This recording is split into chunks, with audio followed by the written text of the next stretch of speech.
Question वगैरह सारे हो गए। ओके, अब मैं फटाफट से आपने जो लिखा है मैं उसको बाद में पढ़ूंगा। मैं पहले 2 मिनट में आपका रिकैप करवा रहा हूँ, है ना। यदि आप इसको आंख बंद करके भी सुनोगे तो आपको सारी चीजें हैं वो लोकेट होंगी, सारी चीजें आपको समझ में आएंगी, कहीं पर कोई प्रॉब्लम वाली कोई बात नहीं है। ठीक है, तो ये हमारे चैप्टर की शुरुआत हो चुकी है शायद यहाँ से, इस पेज से। ओके, ये आपके सामने आ गया। ओके, तो हमने आज से एल्किन शुरू किया है दोस्तों। इसका जनरल इंट्रोडक्शन लिया है, मेथड्स के ऑफ प्रिपरेशन लिए हैं और फिजिकल प्रॉपर्टी ली है, और ज्यादा हमने कुछ लिया नहीं है। ठीक है, तो एल्किन्स को ओलिफिन भी बोलते हैं क्योंकि इनके जो कई कंपाउंड्स होते हैं वो ऑयली होते हैं। स्ट्रक्चर में आप याद रखिएगा, पाई इलेक्ट्रॉन जो होते हैं वो लूजली हेल्ड होते हैं, इसीलिए जो एल्किन होती है वो इलेक्ट्रोफाइल को अपनी तरफ अट्रैक्ट करती है, क्योंकि ये पाई इलेक्ट्रॉन इजीली अवेलेबल होते हैं इलेक्ट्रोफाइल के लिए। इसी का रीजन है कि जो आपकी एल्कीन है वो ज्यादा रिएक्टिव होती है और अनस्टेबल होती है एल्केन के कंपैरिजन में। ठीक है ना।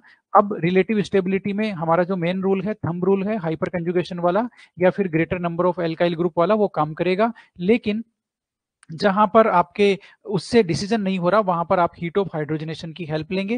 हीट ऑफ हाइड्रोजनेशन दोस्तों जिसकी ज्यादा होगी वो कम स्टेबल होगा, जिसकी कम होगी वो ज्यादा स्टेबल होगा। बहुत सिंपल सी बात है। इसी के तहत हमने यहाँ पर एक प्लानिंग लिया जिसमें 1 ब्यूटीन, 2 ब्यूटीन, 2 ब्यूटीन के दोनों आइसोमर सिस और ट्रांस, इन तीनों का हाइड्रोजनेशन कराया। तीनों में एक ही कंपाउंड बनेगा, N ब्यूटेन। अब वहां तक आने में किसने कितनी एनर्जी रिलीज की वो हमने देखा कि सबसे कम एनर्जी रिलीज करी 2 ब्यूटीन ने, इस सॉरी ट्रांस 2 ब्यूटीन ने। इसका मतलब ट्रांस 2 ब्यूटीन ऑलरेडी कम एनर्जी लेवल पे है, इसीलिए बेचारे ने कम एनर्जी रिलीज करी है ब्यूटेन तक आने में, इसलिए ये आपका ज्यादा स्टेबल है, इसका एनर्जी कंटेंट आपका कम है। ठीक है, ये हमारी थ्योरी रहेगी हाइट ऑफ हाइड्रोजनेशन को अप्लाई करने की। नोमेनक्लेचर का एनसीईआरटी का हमने 9.7 एक्सरसाइज है वो लिया है।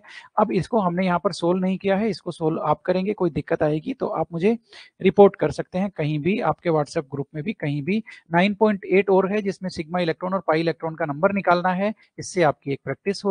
ठीक है, आइसोमेरिज्म हमने देखा, दोनों तरह के आइसोमेरिज्म दिखाते हैं ये, स्ट्रक्चरल भी और आपका पोजीशन भी, कोई प्रॉब्लम नहीं है। जियोमेट्रिकल हमने रूल देख लिया। जियोमेट्रिकल कब हो सकती है? जब एक कार्बन से जुड़े हुए दोनों ग्रुप है ना, कभी डिफरेंट सेम नहीं होने चाहिए, हमेशा डिफरेंट होने चाहिए। एक कार्बन पे फोकस करना है आपको। ठीक है, और यदि दोनों कार्बन पे जो जुड़े हुए ग्रुप हैं वो डिफरेंट डिफरेंट है तो निश्चित रूप से वो ज्योमेट्रिकल आइसोमेरिज्म दिखाता है। 3 जनरल फॉर्मूले हमने देख लिए, एनसीईआरटी का 9.11 जो प्रॉब्लम है वो भी देख लिया। ट्रांस 2 ब्यूटीन, सिस 2 ब्यूटीन, यानी कि ये दोनों ज्योमेट्रिकल आइसोमर हैं। ज्योमेट्री अलग अलग होने की वजह से, ग्रुप्स का स्पेस में पोजीशन अलग अलग होने की वजह से इनकी फिजिकल प्रॉपर्टी डिफरेंट हो जाती है दोस्तों। केमिकल प्रॉपर्टी ऑलमोस्ट सेम ही रहती है। क्यों? क्योंकि फंक्शनल ग्रुप एक ही है, एल्किन। केमिकल प्रॉपर्टी हमेशा याद रखना फंक्शनल ग्रुप से आती है। फिजिकल प्रॉपर्टी में कई फैक्टर होते हैं, जैसे यहाँ पर एक फैक्टर है कि इनकी ग्रुप्स की पोजीशन जो है वो स्पेस में अलग अलग होने की वजह से फिजिकल प्रॉपर्टीज इनकी अलग अलग हो गई। जैसे डाइपोल मोमेंट सिस का ज्यादा हो गया, ट्रांस का 0 है। बॉइलिंग पॉइंट सिस का ज्यादा हो गया, ट्रांस का कम है। लेकिन मेल्टिंग पॉइंट में बाजी मार ली है दोस्तों ट्रांस ने। क्यों? क्योंकि ट्रांस की जो स्ट्रक्चर है वो परफेक्टली सिमेट्रिकल है और क्रिस्टल में पैकिंग होने के लिए मोस्ट सुटेबल है, अच्छी पैकिंग होती है, तो इसलिए मेल्टिंग पॉइंट उसका ज्यादा होता है ट्रांस का। इतनी बात हो गई। ओके, ठीक है, अब हमने ये सारा कंपैरिजन करके देख लिया। उसके बाद में प्रिपरेशन में आ गए। एल्काइन का हमने पार्शियल रिडक्शन कराया, किससे? लिंडलर कैटलिस्ट और बर्च सोडियम इन आपका लिक्विड अमोनिया। ठीक है, एक में आपका लिक्विड अमोनिया में ट्रांस बन रहा है और पैलेडाइज जो आपका लिंडलर कैटलिस्ट है जिसको हम 3 तरह से लिख सकते हैं, उसमें आपका बन रहा है क्या दोस्तों? सिस, है ना, cis alkene. Okay, alkyl halide से हम एल्किन कैसे बना सकते हैं? जाहिर सी बात है, एच को बाहर निकालना पड़ेगा तो ये अपने आप ही एल्किन में कन्वर्ट हो जाएगा। ठीक है, जो हाइड्रोजन है वो बीटा कार्बन से जाता है, इसलिए इसको बीटा एलिमिनेशन भी बोलते हैं। एलिमिनेशन रिएक्शन होती है बेसिकली, एलिमिनेशन का मतलब एच मॉलिक्यूल एलिमिनेट हो जाता है। कौन लेके भागता है हाइड्रोजन को? आपका बेस, यानी कि कोई भी इलेक्ट्रॉन रिच स्पीसीज जो यदि प्रोटॉन को लेके जाती है तो उसको बेस बोलते हैं। तो यहाँ पर C2H5O- है, एथोक्साइड आयन, वो बेस की तरह बिहेव करेगा, बीटा कार्बन के हाइड्रोजन को लेकर के फरार हो जाएगा। ठीक है, और इस तरह से एक्स फिर बेचारा अपने आप ही अपनी जगह छोड़ देगा, लिविंग ग्रुप है एक्स, और आपका एल्किन बन जाएगा।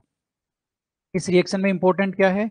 आयोडीन एक बेटर लिविंग ग्रुप है, इसलिए आयोडो एल्केन की रिएक्टिविटी ज्यादा होती है, और इसमें आपके क्राउड टर्सरी में ज्यादा होती है, इसलिए सब्स्टिट्यूशन के चांसेस कम होते हैं, एलिमिनेशन के चांसेस ज्यादा होते हैं, इसलिए टर्सरी की रिएक्टिविटी इस रिएक्शन के लिए ज्यादा है, टर्सरी एल्काइल ग्रुप हो उसकी। हमेशा याद रखना, जब भी एक रिएक्शन में एक से ज्यादा एल्कीन बनने की पॉसिबिलिटी हो तो मोर स्टेबल एल्कीन होता है। सेटजेफ हमें कह के चले गए हैं कि मोर स्टेबल एल्कीन को ही मेजर प्रोडक्ट रखना है हमेशा, लेस स्टेबल एल्कीन को मेजर प्रोडक्ट नहीं रखना है। मोर मोर स्टेबल की हम बात कर चुके हैं। मोर substituted alkene is more stable, बहुत सिंपल सा सेंटेंस है, लिख लेना इसको, मोर substituted alkene is more stable, ठीक है। ये एक कंफ्यूजन आपका मैंने दूर किया है, इसको कभी कंफ्यूज मत होना। एक्वस KOH में एलिमिनेशन रिएक्शन नहीं होती है, सब्स्टिट्यूशन रिएक्शन होती है। SN1 SN2 की बात कर रहा हूं मैं। एल्कोहलिक KOH लोगे तो एलिमिनेशन रिएक्शन आपको देखने को मिलेगी हमेशा ही, ये इंपॉर्टेंट है ना।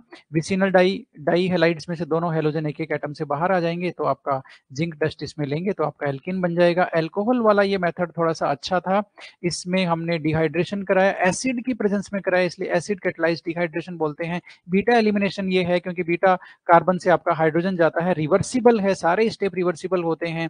सेजेफ वाला रूल यहां भी लगेगा, more stable alkene will be the major product, ठीक है, and more substitute alkene is the more stable alkene. Intermediate यहाँ पर कार्बोकेटाइन बन रहा है। हमेशा याद रखना जब भी कार्बोकेटाइन बनेगा किसी भी रिएक्शन में, चाहे रिएक्शन कोई भी हो, इलेक्ट्रोफिलिक एडिशन भी आएगी, SN1 भी आएगी, इन सब में आपका रीअरेंजमेंट पॉसिबल है। यदि कार्बोकेटाइन बन रहा है तो रीअरेंजमेंट की पॉसिबिलिटी हमेशा ढूंढनी है, ठीक है, जैसे हमने यहाँ पर ढूंढी है। और ये आपका जो सेकेंडरी कार्बोकेटाइन जो लेस स्टेबल था टर्सरी में कन्वर्ट हो गया, मेजर और माइनर हमने बनाए हैं, सेजेफ के अनुसार हमने मेजर बनाया है।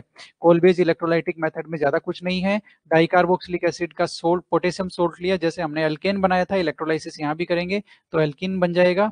दोस्तों आज के लिए इतना ही नहीं, फिजिकल प्रॉपर्टी और है।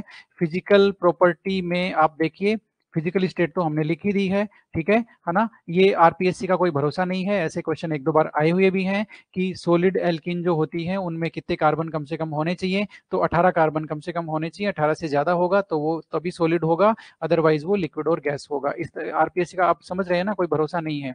RPSC के जो एक्सपर्ट है उनका कोई भरोसा नहीं है, वो NCERT रखी रहती है, उनको जो अच्छा लगता है पूछ लेते हैं, बात खत्म। ऑल एल्किन आर कलरलेस, सारी एल्किन कलरलेस है, लेकिन ऑल ओडोरलेस भी होती है, लेकिन एथीन को छोड़ करके, एथीन की फेंट स्वीट स्मेल होती है इसलिए। सोल्युबिलिटी में आप जानते हैं ना, ये नॉन पोलर होते हैं जनरली, इसलिए नॉन पोलर में सोल्यूबल होते हैं और पोलर में इनसोल्यूबल होते हैं।